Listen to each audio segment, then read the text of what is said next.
এখন আমরা আছি ঝাড়খণ্ড বর্ডারের কাছে একটি নদীতে। টানা কয়েকদিন বৃষ্টির জেরে নদীতে অনেকটাই জল বেড়ে গিয়েছে। আমরা ভেবেছিলাম উপরে যাব, কিন্তু একজনকে দেখে আর উপরে যাওয়ার ঝুঁকি নিলাম না। জলস্রোত ও চারিদিকের ভিউটা অনেক সুন্দর ছিল। আমাদের মতো আরো অনেকে উপরে যাওয়ার সাহস পাচ্ছিল না। আমরা ভাবলাম হেঁটে হেঁটে উপরে যাব, কারণ আমাদেরই একজন উপরে আটকে পড়েছিল, তাকে আনার জন্য। কিন্তু জলস্রোত দেখে আর যেতে পারলাম না।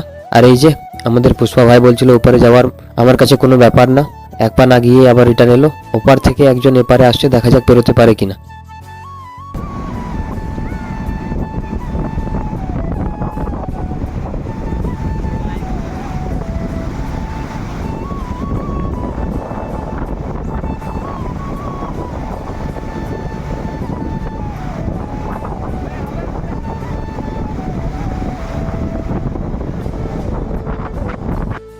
শেষমেশ কোনো রকম ভাবে পেরোতে পারলো। আর কোথায় কোথায় জলের কারণে এরকম অসুবিধা হচ্ছে কমেন্ট অবশ্যই জানাবে, আর চ্যানেলটা সাবস্ক্রাইব করে পাশে থাকবে।